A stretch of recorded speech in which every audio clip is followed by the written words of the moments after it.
Hello, everybody. Evan Laine. I'm the Director of Law and Society, and we're here today to talk about an amazing exhibit that's coming to the Gutman Library called Single Bullet, sponsored by the Arlen Specter Center for Public Policy. And I have some excellent, amazing guests with me today, and they are Ted Nicholas, Karen Albert, Director of the Library. Stefan Lesjork. And just so we know, Ted, what are you? Who are you? I am an architect major who just graduated. And Stefan is a fourth-year architecture student. Karen, why don't you tell us how this all started? Okay, I think it started, I can remember when I was sitting in the office of Rob Skomaruka, who is a government relations and development person here at the university, and he mentioned there was a grant that he had gotten from the PNC Foundation, and it involved doing some kind of exhibit related to Arlen Specter and his work on the Warren Commission. So that's how I remember it beginning, and the next phase, I guess, was meeting with you, Evan, about the project. Actually, Karen was very, very nice. She edited an article of mine, on conspiracy theories in 9/11. Right. So knowing that I was a conspiracy theory person, we started talking about the JFK assassination. Right, right. And it turned out that you were very, very interested, had done teaching in that area, and seemed like a perfect person to bring into this project, and also along with the students in Law and Society. And then we had this, actually, I believe lightning came through the windows. It actually said, let's have the students do this. Right. So I think I got a hold of Frank Baseman, and right. Frank said great. He brought in Dave Kratzer, and Dave Kratzer, I think, brought in Don Dunham. Right. And before you knew it, Actually, it was the opposite. It was the other way. It was the other way. I'm just remembering Don Dunham teaches a course in exhibits, and we intended for those students to be part of this process, but there weren't enough students in the class, so the class didn't run, and he had brought in Dave Kratzer, and it turned out that his students, played a major role because so we brought in 3 colleges, the graphic design kids, the architects, and the Law and Society. Right. We brought in the library. Right. And Design Center, and Sarah Design Moore. Center as well. So basically the whole university has worked on Right, this, except right. I think the PAs. Yeah, just about. I mean, one of the things we did early on, too, just to clarify, we actually looked into outsourcing the whole project. Very, very expensive, and then we realized that, yeah, this could be a Nexus Learning project, so it's much better to have everybody involved. So what this is serving as is an amazing opportunity for people to see the work of what Philadelphia University students can do. Right. And I think it's great, so let's turn it over to the creative minds here. What did you work on, Ted? Well, I was working on the Lincoln Continental X100 limousine, which is a full-scale replica model of the limo that President Kennedy was actually assassinated in. Now, what we've done for that is we went on kind of a fact-finding mission. Right. There we go. Find-facting as well. Find-facting. Right. Fact-finding mission, and tried to put together all these different materials, what worked best, what didn't. We experimented with some fabrics, doing the whole thing in wood cladding, some other types of things in there. But what we actually settled on is kind of a Calder Circus take. Now, Calder Circus is a sculptor who does entire sculptures out of one single piece of steel, just bends it all around and all that. So basically the frame of the car is just one piece of steel that ties in to an actual wood frame that you can sit in, interact with, which is the part where you sit and you become Kennedy on the day of the assassination. So you're telling me not only is this a model, but it's a work of art. It is a work of art, fully operational as well.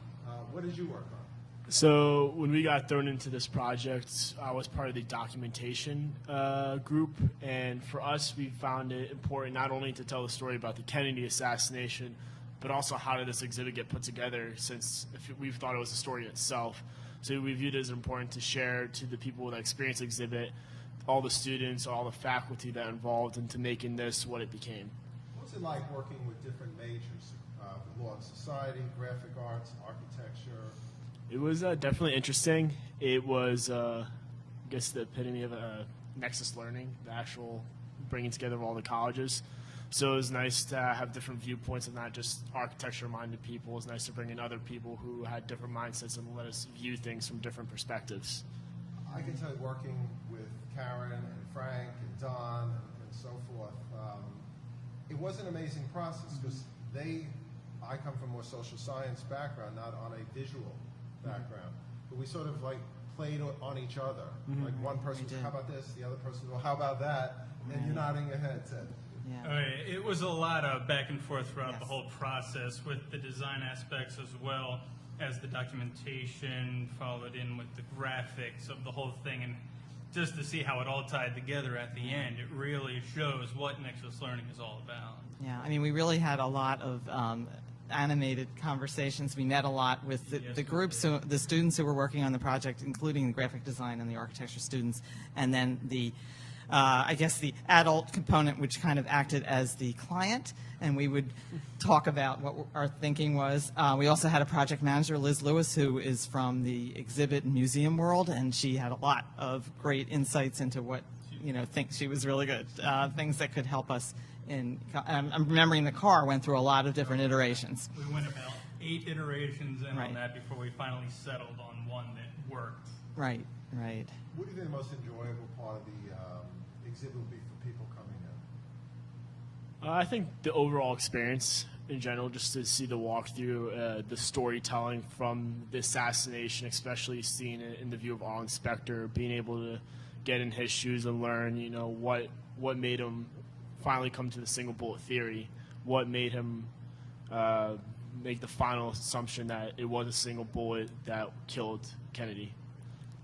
And by the way, it's a single bullet conclusion. We want to get that right. Otherwise, Mrs. Specter's going to come after us. In our dreams, definitely. What did you learn about the Kennedy assassination and Arlen Specter's role in figuring it out that you didn't know before?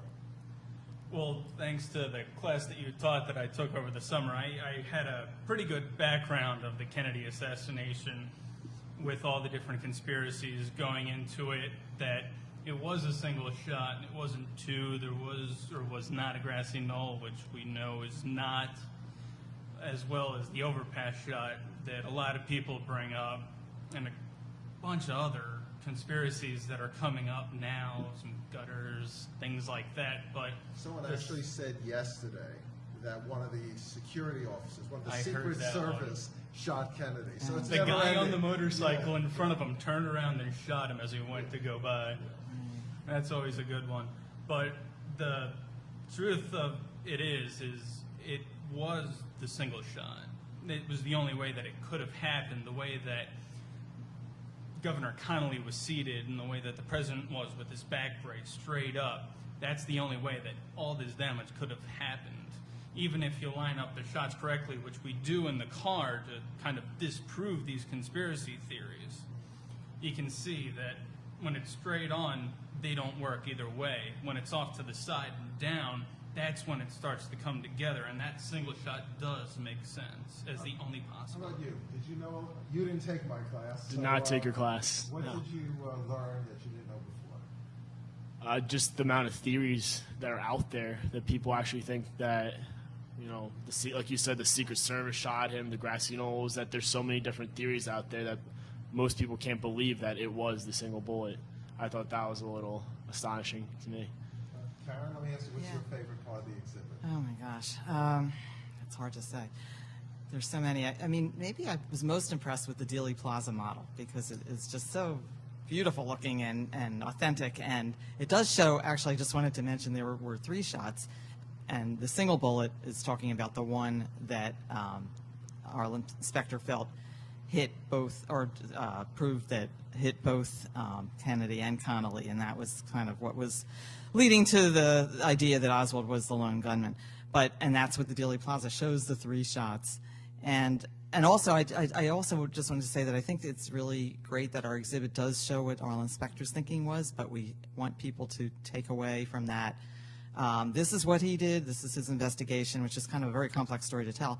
But there may be other ideas that you have, and that's fine. You draw your own conclusions. So even though we kind of show his point of view, it's still up to the visitor to decide for themselves what they think. And interviewing myself, I think the one I enjoy more than anything is that we set the stakes right from the beginning, which a lot of students or people who are not as old as you and I, Karen, who lived through that period, it was a very dangerous time.